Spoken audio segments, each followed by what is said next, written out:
تمام روز در آیینه گریه می کردم. بهار پنجره ام را به وهم سبز درختان سپرده بود. تنم به پیله تنهاییم نمی گنجید و بوی تاج کاغذیم فضای آن قلمرو بی آفتاب را آلوده کرده بود.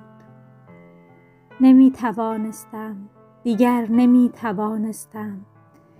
صدای کوچه، صدای پرنده ها، صدای گم شدن توپ های ماهوتی و های هوی گریزان کودکان و رقص بادکنک ها که چون حباب های کف صابون در انتهای ساقه‌ای از نخ صعود می کردند و باد که گویی در عمق گودترین لحظه های تیره همخوابگی نفس میزد، حصار قلعه خاموش اعتماد مرا فشار میدادند و از شکاف های کهنه دلم را به نام میخواندند.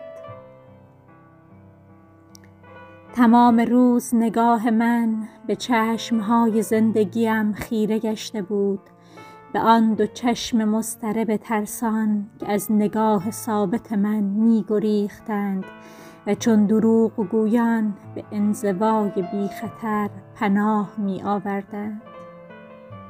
کدام قله، کدام اوج، مگر تمامی این راه های پیچاپیچ در آن دهان سرد مکنده به نقطه تلاقی و پایان نمی رسند؟ به من چه دادید ای واژه های ساده فریب و ای ریاضت اندام ها و خواهش ها؟ اگر گلی به گیسوی خود می زدم از این تقلب، از این تاج کاغذین که بر فراز سرم بو گرفته است، فریبنده تر نبود؟ چگونه روح بیابان مرا گرفت و سحر ماه ز ایمان گله دورم کرد؟ چگونه ناتمامی قلبم بزرگ شد و هیچ نیمه این نیمه را تمام نکرد؟ چگونه ایستادم و دیدم زمین به زیر دو پایم ز تکیه‌گاه تهی می شود و گرمی تن جفتم به انتظار پوچ تنم ره نمی برد؟ کدام قله، کدام اوج، مرا پناه دهید ای چراغ‌های مشوش، ای خانه‌های روشن شکاک که جامه‌های شسته در آغوش دودهای معطر بر بام‌های آفتابی‌تان تاب می‌خورند. مرا پناه دهید ای زنان ساده کامل که از ورای پوست سرانگشت‌های نازکتان مسیر جنبش کیف‌آور جنینی را دنبال می کند و از شکاف گریبانتان همیشه هوا به بوی شیر تازه می آمیزد.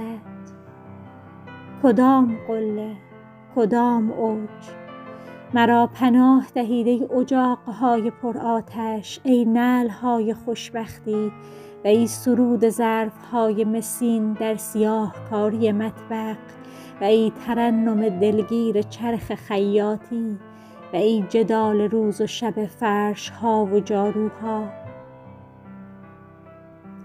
مرا پناه دهید ای تمام عشق‌های حریصی که میل دردناک بقا بستر تصرفتان را به آب جادو و قطره‌های خون تازه می آراید. تمام روز رها شده چون لاشه‌ای بر آب به سوی سهمناکترین صخره پیش می رفتم، به سوی ژرف‌ترین غارهای دریایی و گوشتخوارترین ماهیان و مهره‌های نازک پشتم از حس مرگ تیر کشیدند. نمی توانستم، دیگر نمی توانستم. صدای پایم از انکار راه برمیخاست و یأسم از صبوری روحم وسیع‌تر شده بود و آن بهار و آن وهم سبز رنگ که بر دریچه گذر داشت با دلم می گفت نگاه کن تو هیچگاه پیش نرفتی، تو فرو رفتی.